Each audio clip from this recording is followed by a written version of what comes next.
The Book of Daniel. Daniel was also taken to Babylon during the exile, where he was trained to serve the king. This book contains some of the most well-known stories of the Bible, including those of the 3 boys in the fiery furnace and Daniel in the lion's den. Daniel's vision of future events and the end days give this book a decidedly apocalyptic tone. The major purpose of the book of Daniel was to give hope and encouragement to the persecuted Jews of that time.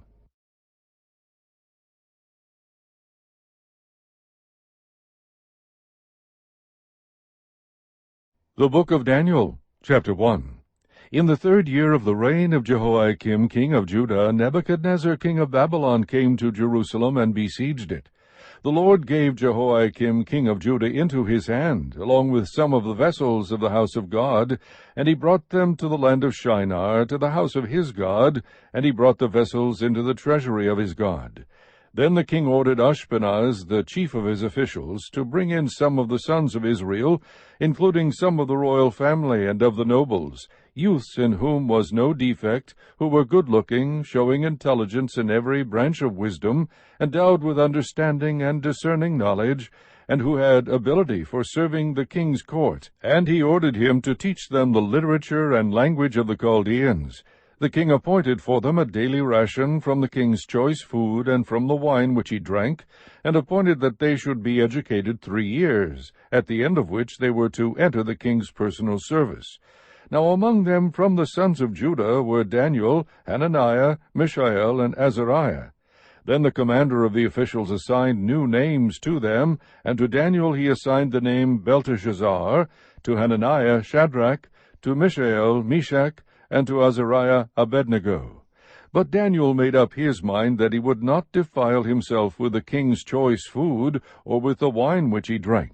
So he sought permission from the commander of the officials, that he might not defile himself. Now God granted Daniel favor and compassion in the sight of the commander of the officials, and the commander of the officials said to Daniel, I am afraid of my lord the king, who has appointed your food and your drink, for why should he see your faces looking more haggard than the youths who are your own age? Then you would make me forfeit my head to the king.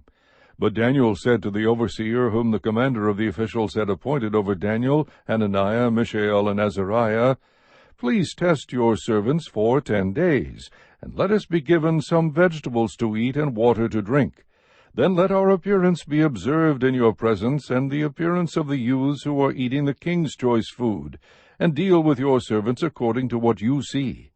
So he listened to them in this matter, and tested them for 10 days. At the end of 10 days their appearance seemed better, and they were fatter than all the youths who had been eating the king's choice food.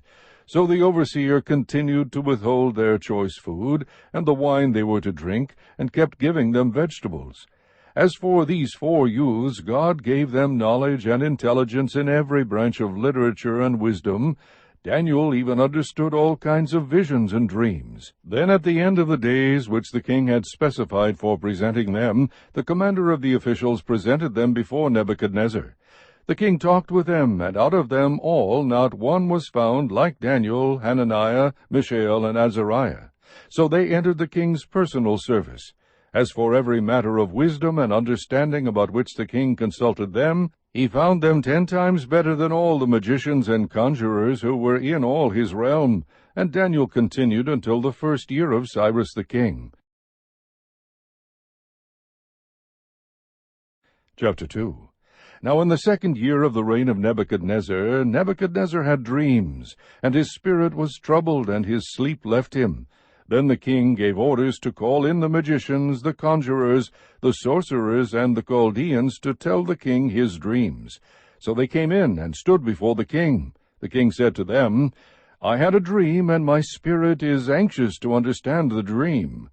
Then the Chaldeans spoke to the king in Aramaic, O king, live forever. Tell the dream to your servants, and we will declare the interpretation. The king replied to the Chaldeans, The command from me is firm. If you do not make known to me the dream and its interpretation, you will be torn limb from limb, and your houses will be made a rubbish heap. But if you declare the dream and its interpretation, you will receive from me gifts and reward and great honor. Therefore declare to me the dream and its interpretation. They answered a second time and said, Let the king tell the dream to his servants, and we will declare the interpretation. The king replied, I know for certain that you are bargaining for time, inasmuch as you have seen that the command from me is firm, that if you do not make the dream known to me, there is only one decree for you. For you have agreed together to speak lying and corrupt words before me until the situation is changed. Therefore tell me the dream, that I may know that you can declare to me its interpretation. The Chaldeans answered the king and said, There is not a man on earth who could declare the matter for the king, inasmuch as no great king or ruler has ever asked anything like this of any magician, conjurer, or Chaldean. Moreover, the thing which the king demands is difficult, and there is no one else who could declare it to the king except gods, whose dwelling place is not with mortal flesh. Because of this the king became indignant and very furious, and gave orders to destroy all the wise men of Babylon. So the decree went forth that the wise men should be slain, and they looked for Daniel and his friends to kill them. Then Daniel replied with discretion and discernment to Arioch, the captain of the king's bodyguard, who had gone forth to slay the wise men of Babylon. He said to Arioch, the king's commander, For what reason is the decree from the king so urgent? Then Arioch informed Daniel about the matter. So Daniel went in and requested of the king that he would give him time, in order that he might declare the interpretation to the king.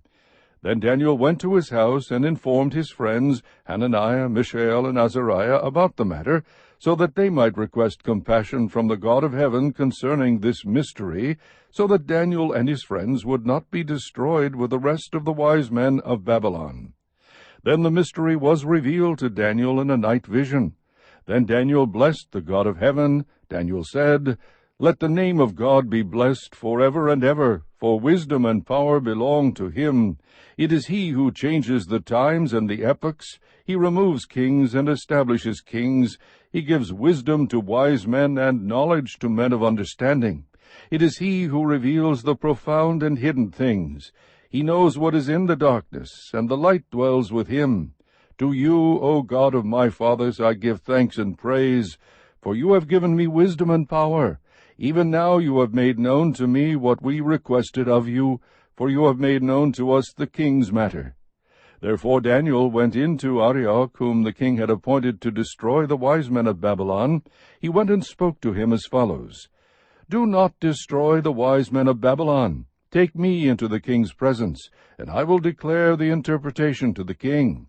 Then Arioch hurriedly brought Daniel into the king's presence, and spoke to him as follows, I have found a man among the exiles from Judah who can make the interpretation known to the king. The king said to Daniel, whose name was Belteshazzar, Are you able to make known to me the dream which I have seen and its interpretation? Daniel answered before the king and said, As for the mystery about which the king has inquired, neither wise men, conjurers, magicians, nor diviners are able to declare it to the king. However, there is a God in heaven who reveals mysteries, and he has made known to King Nebuchadnezzar what will take place in the latter days. This was your dream and the visions in your mind while on your bed. As for you, O king, while on your bed your thoughts turn to what would take place in the future. And he who reveals mysteries has made known to you what will take place. But as for me, this mystery has not been revealed to me for any wisdom residing in me, more than in any other living man, but for the purpose of making the interpretation known to the king, and that you may understand the thoughts of your mind. You, O king, were looking, and behold, there was a single great statue. That statue, which was large and of extraordinary splendor, was standing in front of you, and its appearance was awesome. The head of that statue was made of fine gold, its breast and its arms of silver, its belly and its thighs of bronze, its legs of iron, its feet partly of iron and partly of clay. You continued looking until a stone was cut out without hands, and it struck the statue on its feet of iron and clay, and crushed them. Then the iron, the clay, the bronze, the silver, and the gold were crushed all at the same time, and became like chaff from the summer threshing floors. and the wind carried them away so that not a trace of them was found. But the stone that struck the statue became a great mountain and filled the whole earth. This was the dream. Now we will tell its interpretation before the king. You, O king, are the King of kings, to whom the God of heaven has given the kingdom, the power, the strength, and the glory. And wherever the sons of men dwell, or the beasts of the field, or the birds of the sky, he has given them into your hand, and has caused you to rule over them all. You are the head of gold. After you there will arise another kingdom inferior to you, then another third kingdom of bronze, which will rule over all the earth. Then there will be a fourth kingdom as strong as iron, inasmuch as iron crushes and shatters all things, so like iron that breaks in pieces, it will crush and break all these in pieces. In that you saw the feet and toes, partly of potter's clay and partly of iron, it will be a divided kingdom, but it will have in it the toughness of iron, inasmuch as you saw the iron mixed with common clay. As the toes of the feet were partly of iron and partly of pottery, so some of the kingdom will be strong, and part of it will be brittle. And in that you saw the iron mixed with common clay, they will combine with one another in the seed of men, but they will not adhere to one another, even as iron does not combine with pottery. In the days of those kings the God of heaven will set up a kingdom which will never be destroyed, and that kingdom will not be left for another people. It will crush and put an end to all these kingdoms, but it will itself endure forever. Inasmuch as you saw that a stone was cut out of the mountain without hands, and that it crushed the iron, the bronze, the clay, the silver, and the gold, the great God has made known to the king what will take place in the future. So the dream is true, and its interpretation is trustworthy. Then King Nebuchadnezzar fell on his face and did homage to Daniel, and gave orders to present to him an offering and fragrant incense. The king answered Daniel, and said, Surely your God is a God of gods, and a Lord of kings, and a revealer of mysteries, since you have been able to reveal this mystery. Then the king promoted Daniel, and gave him many great gifts, and he made him ruler over the whole province of Babylon, and chief prefect over all the wise men of Babylon. And Daniel made request of the king, and he appointed Shadrach, Meshach, and Abednego over the administration of the province of Babylon, while Daniel was at the king's court. Chapter 3. Nebuchadnezzar the king made an image of gold, the height of which was 60 cubits, and its width 6 cubits. He set it up on the plain of Dura in the province of Babylon. Then Nebuchadnezzar the king sent word to assemble the satraps, the prefects, and the governors, the counselors, the treasurers, the judges, the magistrates, and all the rulers of the provinces, to come to the dedication of the image that Nebuchadnezzar the king had set up. Then the satraps, the prefects, and the governors, the counselors, the treasurers, the judges, the magistrates, and all the rulers of the provinces were assembled for the dedication of the image that Nebuchadnezzar the king had set up. And they stood before the image that Nebuchadnezzar had set up. Then the herald loudly proclaimed, To you the command is given, O peoples, nations, and men of every language, that at the moment you hear the sound of the horn, flute, lyre, trigon, psaltery, bagpipe, and all kinds of music, you are to fall down and worship the golden image that Nebuchadnezzar the king has set up. But whoever does not fall down and worship shall immediately be cast into the midst of a furnace of blazing fire. Therefore at that time, when all the peoples heard the sound of the horn, flute, lyre, trigon, psaltery, bagpipe, and all kinds of music, all the peoples, nations, and men of every language fell down and worshipped the golden image that Nebuchadnezzar the king had set up. For this reason, at that time, certain Chaldeans came forward and brought charges against the Jews.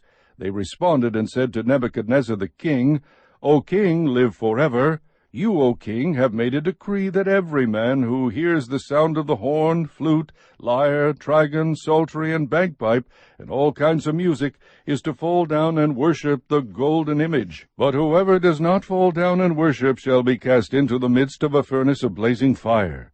There are certain Jews whom you have appointed over the administration of the province of Babylon, namely Shadrach, Meshach, and Abednego. These men, O king, have disregarded you. They do not serve your gods or worship the golden image which you have set up." Then Nebuchadnezzar, in rage and anger, gave orders to bring Shadrach, Meshach, and Abednego. Then these men were brought before the king. Nebuchadnezzar responded and said to them, "Is it true, Shadrach, Meshach, and Abednego, that you do not serve my gods or worship the golden image that I have set up? Now if you are ready, at the moment you hear the sound of the horn, flute, lyre, trigon, psaltery, and bagpipe, and all kinds of music, to fall down and worship the image that I have made, very well. But if you do not worship, you will immediately be cast into the midst of a furnace of blazing fire, and what God is there who can deliver you out of my hands?" Shadrach, Meshach, and Abednego replied to the king, "O Nebuchadnezzar, we do not need to give you an answer concerning this matter. If it be so, our God whom we serve is able to deliver us from the furnace of blazing fire, and he will deliver us out of your hand, O king. But even if he does not, let it be known to you, O king, that we are not going to serve your gods or worship the golden image that you have set up." Then Nebuchadnezzar was filled with wrath, and his facial expression was altered toward Shadrach, Meshach, and Abednego. He answered by giving orders to heat the furnace 7 times more than it was usually heated. He commanded certain valiant warriors who were in his army to tie up Shadrach, Meshach, and Abednego, in order to cast them into the furnace of blazing fire. Then these men were tied up in their trousers, their coats, their caps, and their other clothes, and were cast into the midst of the furnace of blazing fire. For this reason, because the king's command was urgent, and the furnace had been made extremely hot, the flame of the fire slew those men who carried up Shadrach, Meshach, and Abednego. But these 3 men, Shadrach, Meshach, and Abednego, fell into the midst of the furnace of blazing fire, still tied up. Then Nebuchadnezzar the king was astounded, and stood up in haste. He said to his high officials, "Was it not 3 men we cast bound into the midst of the fire?" They replied to the king, "Certainly, O king." He said, "Look, I see 4 men loosed and walking about in the midst of the fire without harm, and the appearance of the 4th is like a son of the gods." Then Nebuchadnezzar came near to the door of the furnace of blazing fire. He responded and said, "Shadrach, Meshach, and Abednego, come out, you servants of the Most High God, and come here." Then Shadrach, Meshach, and Abednego came out of the midst of the fire. The satraps, the prefects, the governors, and the king's high officials gathered around, and saw in regard to these men that the fire had no effect on the bodies of these men, nor was the hair of their heads singed, nor were their trousers damaged, nor had the smell of fire even come upon them. Nebuchadnezzar responded and said, "Blessed be the God of Shadrach, Meshach, and Abednego, who has sent his angel and delivered his servants who put their trust in him, violating the king's command, and yielded up their bodies so as not to serve or worship any god except their own God. Therefore I make a decree that any people, nation, or tongue that speaks anything offensive against the God of Shadrach, Meshach, and Abednego shall be torn limb from limb, and their houses reduced to a rubbish heap, inasmuch as there is no other God who is able to deliver in this way." Then the king caused Shadrach, Meshach, and Abednego to prosper in the province of Babylon.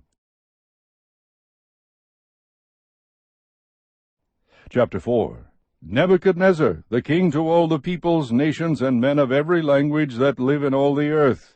May your peace abound. It has seemed good to me to declare the signs and wonders which the Most High God has done for me. How great are his signs, and how mighty are his wonders! His kingdom is an everlasting kingdom, and his dominion is from generation to generation. I, Nebuchadnezzar, was at ease in my house and flourishing in my palace. I saw a dream, and it made me fearful, and these fantasies as I lay on my bed, and the visions in my mind kept alarming me. So I gave orders to bring into my presence all the wise men of Babylon, that they might make known to me the interpretation of the dream. Then the magicians, the conjurers, the Chaldeans, and the diviners came in, and I related the dream to them, but they could not make its interpretation known to me. But finally Daniel came in before me, whose name is Belteshazzar, according to the name of my God, and in whom is a spirit of the holy gods. And I related the dream to him, saying, O Belteshazzar, chief of the magicians, since I know that a spirit of the holy gods is in you, and no mystery baffles you, tell me the visions of my dream which I have seen, along with its interpretation. Now these were the visions in my mind as I lay on my bed. I was looking, and behold, there was a tree in the midst of the earth, and its height was great. The tree grew large and became strong, and its height reached to the sky, and it was visible to the end of the whole earth. Its foliage was beautiful, and its fruit abundant, and in it was food for all.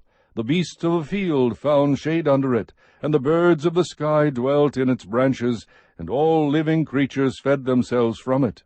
I was looking in the visions in my mind as I lay on my bed, and behold, an angelic watcher, a holy one, descended from heaven. He shouted out and spoke as follows, Chop down the tree and cut off its branches, strip off its foliage and scatter its fruit. Let the beasts flee from under it, and the birds from its branches. Yet leave the stump with its roots in the ground, but with a band of iron and bronze around it in the new grass of the field. And let him be drenched with the dew of heaven, and let him share with the beasts in the grass of the earth. Let his mind be changed from that of a man, and let a beast's mind be given to him, and let 7 periods of time pass over him. This sentence is by the decree of the angelic watchers, and the decision is a command of the holy ones, in order that the living may know that the Most High is ruler over the realm of mankind, and bestows it on whom he wishes, and sets over it the lowliest of men. This is the dream which I, King Nebuchadnezzar, have seen.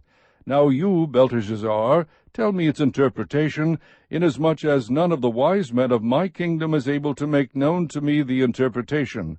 But you are able, for a spirit of the holy gods is in you.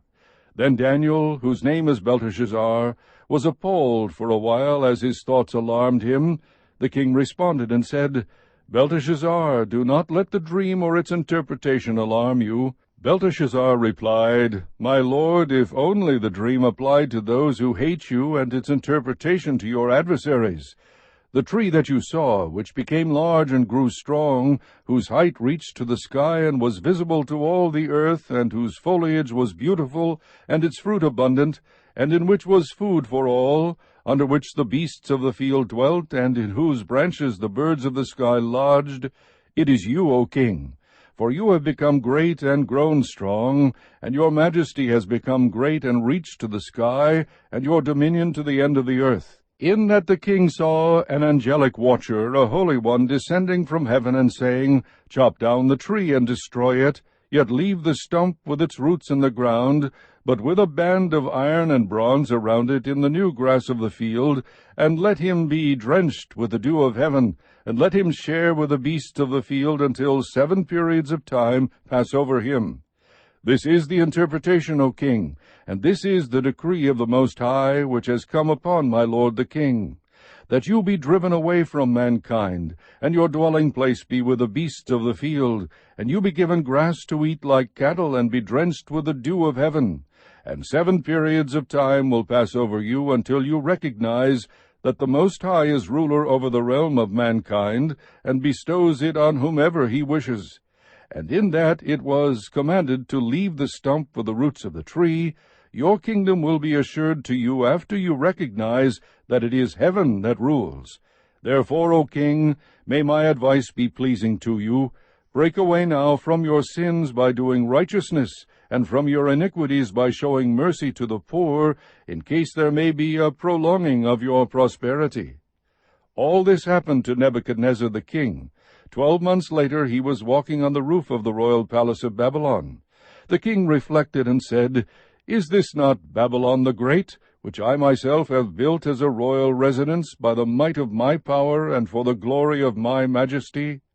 While the word was in the king's mouth, a voice came from heaven, saying, King Nebuchadnezzar, to you it is declared, sovereignty has been removed from you, and you will be driven away from mankind, and your dwelling place will be with the beasts of the field. You will be given grass to eat like cattle, and 7 periods of time will pass over you until you recognize that the Most High is ruler over the realm of mankind, and bestows it on whomever he wishes. Immediately the word concerning Nebuchadnezzar was fulfilled, and he was driven away from mankind, and began eating grass like cattle, and his body was drenched with the dew of heaven, until his hair had grown like eagle's feathers, and his nails like birds' claws.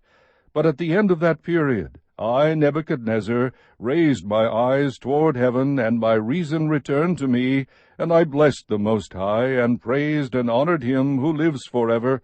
For his dominion is an everlasting dominion, and his kingdom endures from generation to generation.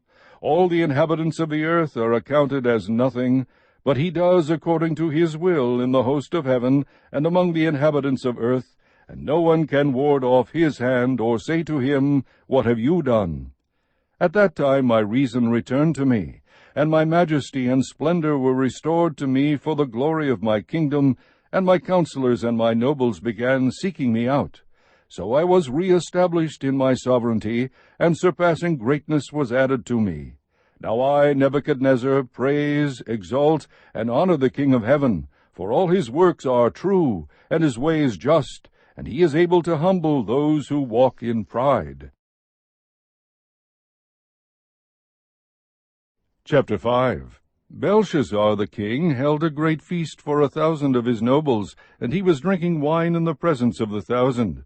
When Belshazzar tasted the wine, he gave orders to bring the gold and silver vessels which Nebuchadnezzar his father had taken out of the temple which was in Jerusalem, so that the king and his nobles, his wives, and his concubines might drink from them.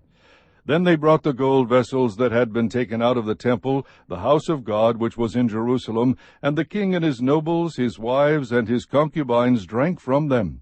They drank the wine and praised the gods of gold and silver, of bronze, iron, wood, and stone. Suddenly the fingers of a man's hand emerged and began writing opposite the lampstand on the plaster of the wall of the king's palace. And the king saw the back of the hand that did the writing. Then the king's face grew pale, and his thoughts alarmed him, and his hip joints went slack, and his knees began knocking together. The king called aloud to bring in the conjurers, the Chaldeans, and the diviners. The king spoke and said to the wise men of Babylon, Any man who can read this inscription and explain its interpretation to me shall be clothed with purple and have a necklace of gold around his neck, and have authority as third ruler in the kingdom. Then all the king's wise men came in, but they could not read the inscription or make known its interpretation to the king. Then King Belshazzar was greatly alarmed. His face grew even paler, and his nobles were perplexed. The queen entered the banquet hall because of the words of the king and his nobles. The queen spoke and said, O king, live forever. Do not let your thoughts alarm you, or your face be pale. There is a man in your kingdom in whom is a spirit of the holy gods, and in the days of your father, illumination, insight, and wisdom like the wisdom of the gods were found in him.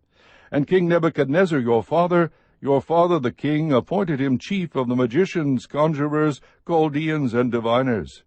This was because an extraordinary spirit, knowledge, and insight, interpretation of dreams, explanation of enigmas, and solving of difficult problems were found in this Daniel, whom the king named Belteshazzar.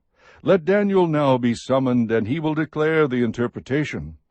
Then Daniel was brought in before the king. The king spoke and said to Daniel, Are you that Daniel who is one of the exiles from Judah, whom my father the king brought from Judah? Now I have heard about you that a spirit of the gods is in you, and that illumination, insight, and extraordinary wisdom have been found in you. Just now the wise men and the conjurers were brought in before me, that they might read this inscription and make its interpretation known to me, but they could not declare the interpretation of the message. But I personally have heard about you, that you are able to give interpretations and solve difficult problems. Now if you are able to read the inscription and make its interpretation known to me, you will be clothed with purple and wear a necklace of gold around your neck, and you will have authority as the third ruler in the kingdom. Then Daniel answered and said before the king, Keep your gifts for yourself, or give your rewards to someone else. However, I will read the inscription to the king and make the interpretation known to him. O king, the Most High God granted sovereignty, grandeur, glory, and majesty to Nebuchadnezzar your father. Because of the grandeur which he bestowed on him, all the peoples, nations, and men of every language feared and trembled before him. Whomever he wished he killed, and whomever he wished he spared alive, and whomever he wished he elevated, and whomever he wished he humbled. But when his heart was lifted up, and his spirit became so proud that he behaved arrogantly, he was deposed from his royal throne, and his glory was taken away from him. He was also driven away from mankind, and his heart was made like that of beasts, and his dwelling place was with the wild donkeys. He was given grass to eat like cattle, and his body was drenched with the dew of heaven until he recognized that the Most High God is ruler over the realm of mankind, and that he sets over it whomever he wishes. Yet you, his son Belshazzar, have not humbled your heart, even though you knew all this, but you have exalted yourself against the Lord of heaven, and they have brought the vessels of his house before you, and you and your nobles, your wives, and your concubines have been drinking wine from them. And you have praised the gods of silver and gold, of bronze, iron, wood, and stone, which do not see, hear, or understand. But the God in whose hand are your life breath and all your ways you have not glorified. Then the hand was sent from him, and this inscription was written out. Now this is the inscription that was written out, Mene, Mene, Tekel, Upharsin. This is the interpretation of the message, Mene, God has numbered your kingdom and put an end to it. Tekel, you have been weighed in the scales and found deficient. Peres, your kingdom has been divided and given over to the Medes and Persians. Then Belshazzar gave orders, and they clothed Daniel with purple, and put a necklace of gold around his neck, and issued a proclamation concerning him, that he now had authority as the third ruler in the kingdom. That same night Belshazzar the Chaldean king was slain. So Darius the Mede received the kingdom at about the age of 62. Chapter 6.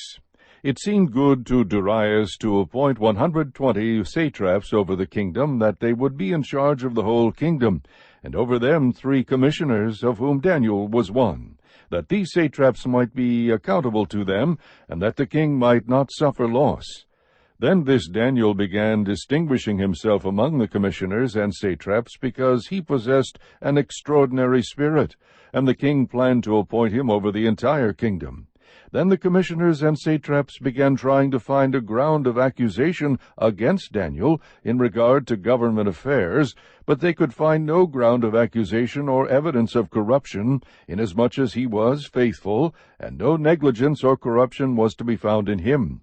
Then these men said, We will not find any ground of accusation against this Daniel unless we find it against him with regard to the law of his God. Then these commissioners and satraps came by agreement to the king, and spoke to him as follows, King Darius, live forever. All the commissioners of the kingdom, the prefects and the satraps, the high officials and the governors have consulted together that the king should establish a statute, and enforce an injunction that anyone who makes a petition to any god or man, beside you, O king, for 30 days, shall be cast into the lion's den. Now, O king, establish the injunction, and sign the document, so that it may not be changed according to the law of the Medes and Persians, which may not be revoked. Therefore King Darius signed the document, that is, the injunction. Now when Daniel knew that the document was signed, he entered his house. Now in his roof chamber he had windows open toward Jerusalem, and he continued kneeling on his knees 3 times a day, praying and giving thanks before his God, as he had been doing previously. Then these men came by agreement and found Daniel making petition and supplication before his God. Then they approached and spoke before the king about the king's injunction. Did you not sign an injunction that any man who makes a petition to any god or man besides you, O king, for 30 days, is to be cast into the lion's den? The king replied, The statement is true, according to the law of the Medes and Persians, which may not be revoked. Then they answered and spoke before the king, Daniel, who is one of the exiles from Judah, pays no attention to you, O king, or to the injunction you signed, but keeps making his petition 3 times a day. Then, as soon as the king heard this statement, he was deeply distressed, and set his mind on delivering Daniel, and even until sunset he kept exerting himself to rescue him. Then these men came by agreement to the king, and said to the king, "Recognize, O king, that it is a law of the Medes and Persians that no injunction or statute which the king establishes may be changed." Then the king gave orders, and Daniel was brought in and cast into the lion's den. The king spoke and said to Daniel, "Your God, whom you constantly serve, will himself deliver you." A stone was brought and laid over the mouth of the den, and the king sealed it with his own signet ring and with the signet rings of his nobles, so that nothing would be changed in regard to Daniel. Then the king went off to his palace and spent the night fasting, and no entertainment was brought before him, and his sleep fled from him. Then the king arose at dawn, at the break of day, and went in haste to the lion's den. When he had come near the den to Daniel, he cried out with a troubled voice. The king spoke and said to Daniel, "Daniel, servant of the living God, has your God, whom you constantly serve, been able to deliver you from the lions?" Then Daniel spoke to the king, "O king, live forever. My God sent his angel and shut the lions' mouths, and they have not harmed me, inasmuch as I was found innocent before him, and also toward you, O king, I have committed no crime." Then the king was very pleased, and gave orders for Daniel to be taken up out of the den. So Daniel was taken up out of the den, and no injury whatever was found on him, because he had trusted in his God. The king then gave orders, and they brought those men who had maliciously accused Daniel, and they cast them, their children, and their wives into the lion's den, and they had not reached the bottom of the den before the lions overpowered them and crushed all their bones. Then Darius the king wrote to all the peoples, nations, and men of every language who were living in all the land, "May your peace abound. I make a decree that in all the dominion of my kingdom men are to fear and tremble before the God of Daniel, for he is the living God, and enduring forever, and his kingdom is one which will not be destroyed, and his dominion will be forever. He delivers and rescues and performs signs and wonders in heaven and on earth, who has also delivered Daniel from the power of the lions." So this Daniel enjoyed success in the reign of Darius and in the reign of Cyrus the Persian. Chapter 7. In the first year of Belshazzar, king of Babylon, Daniel saw a dream and visions in his mind as he lay on his bed. Then he wrote the dream down and related the following summary of it. Daniel said, "I was looking in my vision by night, and behold, the four winds of heaven were stirring up the great sea, and four great beasts were coming up from the sea, different from one another. The first was like a lion, and had the wings of an eagle. I kept looking until its wings were plucked, and it was lifted up from the ground and made to stand on 2 feet like a man. A human mind also was given to it. And behold, another beast, a second one, resembling a bear, and it was raised up on one side, and 3 ribs were in its mouth between its teeth. And thus they said to it, Arise, devour much meat. After this I kept looking, and behold, another one, like a leopard, which had on its back 4 wings of a bird. The beast also had 4 heads, and dominion was given to it. After this I kept looking in the night visions, and behold, a 4th beast, dreadful and terrifying and extremely strong, and it had large iron teeth. It devoured and crushed and trampled down the remainder with its feet. And it was different from all the beasts that were before it, and it had 10 horns. While I was contemplating the horns, behold, another horn, a little one, came up among them, and 3 of the first horns were pulled out by the roots before it. And behold, this horn possessed eyes like the eyes of a man, and a mouth uttering great boasts. I kept looking until thrones were set up, and the Ancient of Days took his seat. His vesture was like white snow, and the hair of his head like pure wool. His throne was ablaze with flames, its wheels were a burning fire. A river of fire was flowing and coming out from before him. Thousands upon thousands were attending him, and myriads upon myriads were standing before him. The court sat, and the books were opened. Then I kept looking because of the sound of the boastful words which the horn was speaking. I kept looking until the beast was slain, and its body was destroyed and given to the burning fire. As for the rest of the beasts, their dominion was taken away, but an extension of life was granted to them for an appointed period of time. I kept looking in the night visions, and behold, with the clouds of heaven, one like a Son of Man was coming. And he came up to the Ancient of Days, and was presented before him. And to him was given dominion, glory, and a kingdom, that all the peoples, nations, and men of every language might serve him. His dominion is an everlasting dominion, which will not pass away, and his kingdom is one which will not be destroyed. As for me, Daniel, my spirit was distressed within me, and the visions in my mind kept alarming me. I approached one of those who were standing by, and began asking him the exact meaning of all this. So he told me and made known to me the interpretation of these things. These great beasts, which are 4 in number, are 4 kings who will arise from the earth. But the saints of the highest one will receive the kingdom, and possess the kingdom forever, for all ages to come. Then I desired to know the exact meaning of the 4th beast, which was different from all the others, exceedingly dreadful, with its teeth of iron and its claws of bronze, and which devoured, crushed, and trampled down the remainder with its feet, and the meaning of the 10 horns that were on its head, and the other horn which came up, and before which 3 of them fell, namely, that horn which had eyes and a mouth uttering great boasts, and which was larger in appearance than its associates. I kept looking, and that horn was waging war with the saints, and overpowering them until the Ancient of Days came, and judgment was passed in favor of the saints of the highest one, and the time arrived when the saints took possession of the kingdom. Thus he said, the 4th beast will be a 4th kingdom on the earth, which will be different from all the other kingdoms, and will devour the whole earth, and tread it down, and crush it.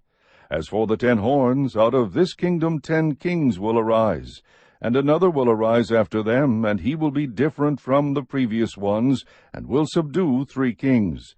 He will speak out against the Most High, and wear down the saints of the highest one, and he will intend to make alterations in times and in law, and they will be given into his hand for a time, times, and a half a time. But the court will sit for judgment, and his dominion will be taken away, annihilated, and destroyed forever. Then the sovereignty, the dominion, and the greatness of all the kingdoms under the whole heaven will be given to the people of the saints of the highest one. His kingdom will be an everlasting kingdom, and all the dominions will serve and obey him. At this point the revelation ended. As for me, Daniel, my thoughts were greatly alarming me, and my face grew pale, but I kept the matter to myself. Chapter 8. In the 3rd year of the reign of Belshazzar the king, a vision appeared to me, Daniel, subsequent to the one which appeared to me previously. I looked in the vision, and while I was looking I was in the citadel of Susa, which is in the province of Elam, and I looked in the vision, and I myself was beside the Ulai canal. Then I lifted my eyes and looked, and behold, a ram, which had 2 horns, was standing in front of the canal. Now the 2 horns were long, but one was longer than the other, with the longer one coming up last. I saw the ram butting westward, northward, and southward, and no other beasts could stand before him, nor was there anyone to rescue from his power. But he did as he pleased, and magnified himself. While I was observing, behold, a male goat was coming from the west over the surface of the whole earth without touching the ground. And the goat had a conspicuous horn between his eyes. He came up to the ram that had the 2 horns, which I had seen standing in front of the canal, and rushed at him in his mighty wrath. I saw him come beside the ram, and he was enraged at him, and he struck the ram and shattered his 2 horns, and the ram had no strength to withstand him. So he hurled him to the ground and trampled on him, and there was none to rescue the ram from his power. Then the male goat magnified himself exceedingly, but as soon as he was mighty, the large horn was broken, and in its place there came up 4 conspicuous horns toward the 4 winds of heaven. Out of the one of them came forth a rather small horn, which grew exceedingly great toward the south, toward the east, and toward the beautiful land. It grew up to the host of heaven, and caused some of the host and some of the stars to fall to the earth, and it trampled them down. It even magnified itself to be equal with the commander of the host, and it removed the regular sacrifice from him, and the place of his sanctuary was thrown down. and on account of transgression the host will be given over to the horn along with the regular sacrifice, and it will fling truth to the ground and perform its will and prosper. Then I heard a holy one speaking, and another holy one said to that particular one who was speaking, How long will the vision about the regular sacrifice apply, while the transgression causes horror, so as to allow both the holy place and the host to be trampled? He said to me, For 2,300 evenings and mornings, then the holy place will be properly restored. When I, Daniel, had seen the vision, I sought to understand it, and behold, standing before me was one who looked like a man. And I heard the voice of a man between the banks of Ulai, and he called out and said, Gabriel, give this man an understanding of the vision. So he came near to where I was standing, and when he came I was frightened, and fell on my face. But he said to me, Son of man, understand that the vision pertains to the time of the end. Now while he was talking with me, I sank into a deep sleep with my face to the ground, but he touched me and made me stand upright. He said, Behold, I am going to let you know what will occur at the final period of the indignation, for it pertains to the appointed time of the end. The ram which you saw with the 2 horns represents the kings of Media and Persia. The shaggy goat represents the kingdom of Greece, and the large horn that is between his eyes is the first king. The broken horn and the 4 horns that arose in its place represent 4 kingdoms which will arise from this nation, although not with his power. In the latter period of their rule, when the transgressors have run their course, a king will arise, insolent and skilled in intrigue.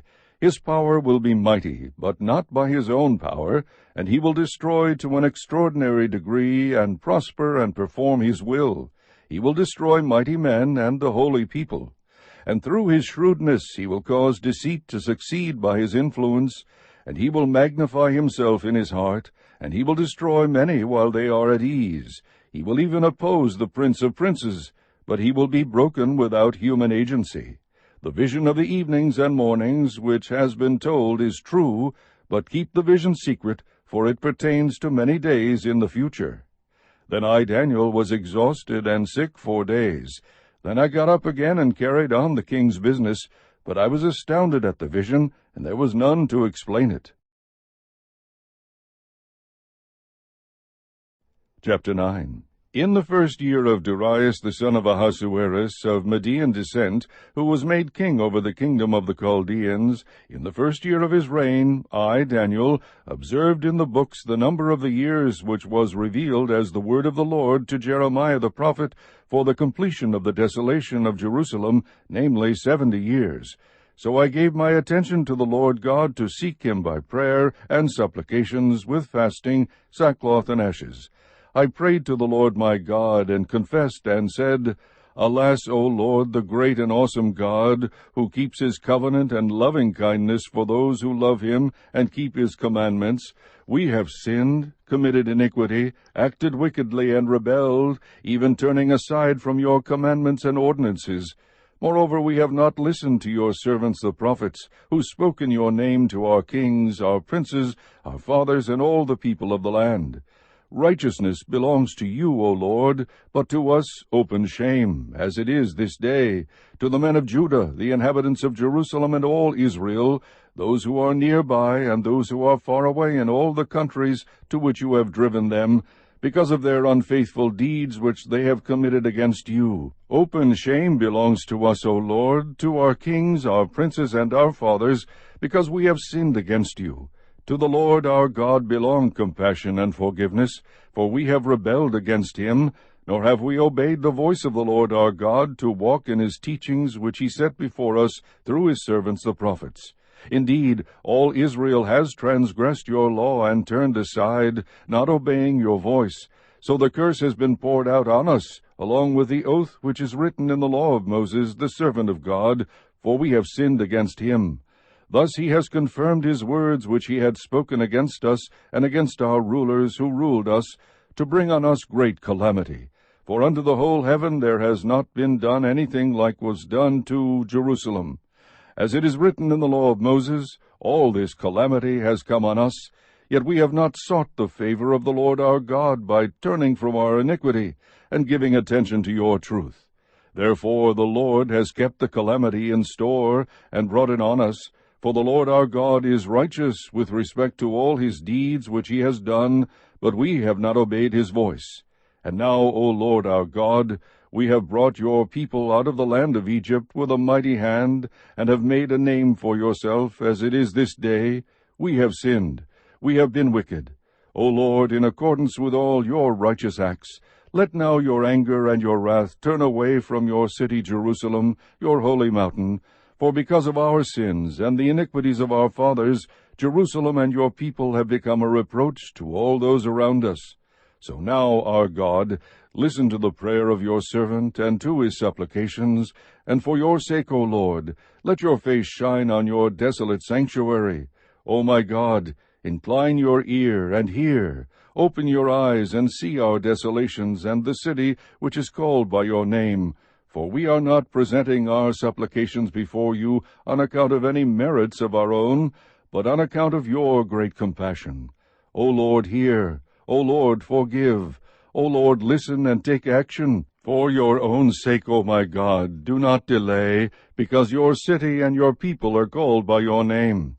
Now while I was speaking and praying and confessing my sin and the sin of my people Israel, and presenting my supplication before the Lord my God in behalf of the holy mountain of my God, while I was still speaking in prayer, then the man Gabriel, whom I had seen in the vision previously, came to me in my extreme weariness about the time of the evening offering. He gave me instruction and talked with me and said, O Daniel, I have now come forth to give you insight with understanding.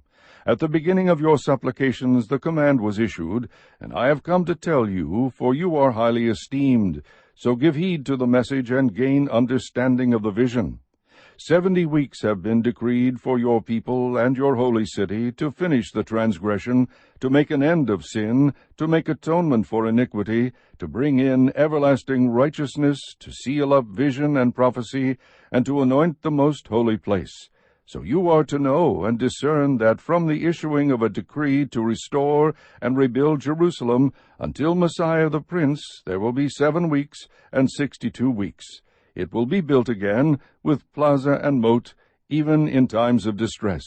Then after the 62 weeks the Messiah will be cut off and have nothing, and the people of the Prince who is to come will destroy the city and the sanctuary, and its end will come with a flood. Even to the end there will be war, desolations are determined. And he will make a firm covenant with the many for 1 week, but in the middle of the week he will put a stop to sacrifice and grain offering, and on the wing of abominations will come one who makes desolate, even until a complete destruction, one that is decreed, is poured out on the one who makes desolate. Chapter 10. In the 3rd year of Cyrus, king of Persia, a message was revealed to Daniel, who was named Belteshazzar, and the message was true and one of great conflict, but he understood the message and had an understanding of the vision. In those days I, Daniel, had been mourning for 3 entire weeks. I did not eat any tasty food, nor did meat or wine enter my mouth, nor did I use any ointment at all until the entire 3 weeks were completed. On the 24th day of the 1st month, while I was by the bank of the great river, that is, the Tigris, I lifted my eyes and looked, and behold, there was a certain man dressed in linen, whose waist was girded with a belt of pure gold of Uphaz. His body also was like beryl, his face had the appearance of lightning, his eyes were like flaming torches, his arms and feet like the gleam of polished bronze, and the sound of his words like the sound of a tumult. Now I, Daniel, alone saw the vision, while the men who were with me did not see the vision. Nevertheless, a great dread fell on them, and they ran away to hide themselves. So I was left alone, and saw this great vision. Yet no strength was left in me, for my natural color turned to a deathly pallor, and I retained no strength. But I heard the sound of his words, and as soon as I heard the sound of his words, I fell into a deep sleep on my face, with my face to the ground. Then behold, a hand touched me, and set me trembling on my hands and knees. He said to me, O Daniel, man of high esteem, understand the words that I am about to tell you, and stand upright, for I have now been sent to you. And when he had spoken this word to me, I stood up trembling. Then he said to me, Do not be afraid, Daniel, for from the first day that you set your heart on understanding this, and on humbling yourself before your God, your words were heard, and I have come in response to your words. But the prince of the kingdom of Persia was withstanding me for 21 days. Then behold, Michael, one of the chief princes, came to help me, for I had been left there with the kings of Persia. Now I have come to give you an understanding of what will happen to your people in the latter days, for the vision pertains to the days yet future. When he had spoken to me according to these words, I turned my face toward the ground, and became speechless. And behold, one who resembled a human being was touching my lips. Then I opened my mouth and spoke, and said to him who was standing before me, O my Lord, as a result of the vision, anguish has come upon me, and I have retained no strength. For how can such a servant of my Lord talk with such as my Lord? As for me, there remains just now no strength in me, nor has any breath been left in me. Then this one with human appearance touched me again and strengthened me. He said, O man of high esteem, do not be afraid. Peace be with you. Take courage and be courageous. Now as soon as he spoke to me, I received strength, and said, May my Lord speak, for you have strengthened me. Then he said, Do you understand why I came to you? But I shall now return to fight against the prince of Persia, so I am going forth, and behold, the prince of Greece is about to come. However, I will tell you what is inscribed in the writing of truth. Yet there is no one who stands firmly with me against these forces, except Michael your prince. Chapter 11. In the first year of Darius the Mede, I arose to be an encouragement and a protection for him. And now I will tell you the truth. Behold, 3 more kings are going to arise in Persia, then a 4th will gain far more riches than all of them. As soon as he becomes strong through his riches, he will arouse the whole empire against the realm of Greece. And a mighty king will arise, and he will rule with great authority and do as he pleases.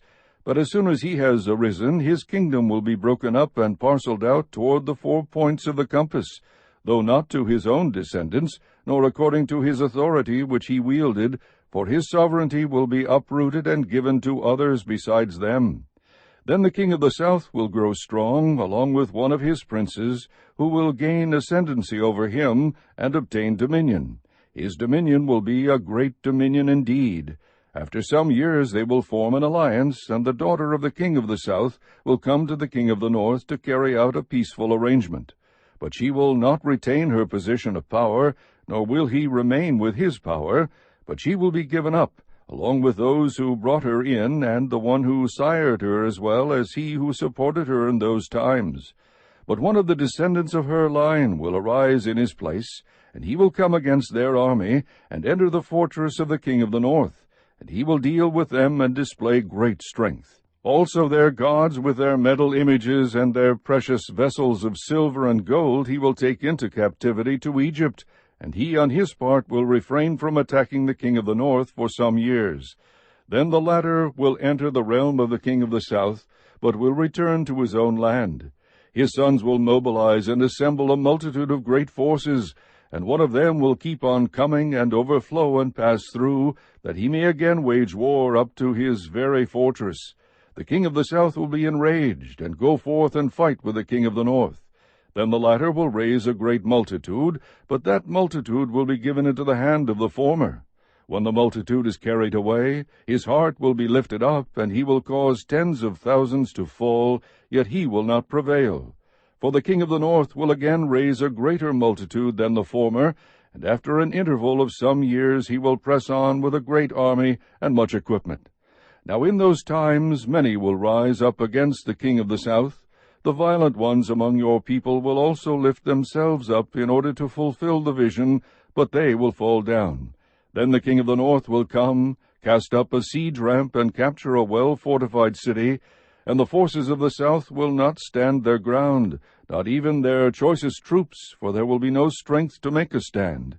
But he who comes against him will do as he pleases, and no one will be able to withstand him. He will also stay for a time in the beautiful land, with destruction in his hand. He will set his face to come with the power of his whole kingdom, bringing with him a proposal of peace which he will put into effect. He will also give him the daughter of women to ruin it. But she will not take a stand for him or be on his side. Then he will turn his face to the coastlands and capture many. But a commander will put a stop to his scorn against him. Moreover, he will repay him for his scorn. So he will turn his face toward the fortresses of his own land, but he will stumble and fall and be found no more. Then in his place one will arise who will send an oppressor through the jewel of his kingdom. Yet within a few days he will be shattered, though not in anger nor in battle. In his place a despicable person will arise, on whom the honor of kingship has not been conferred, but he will come in a time of tranquility and seize the kingdom by intrigue.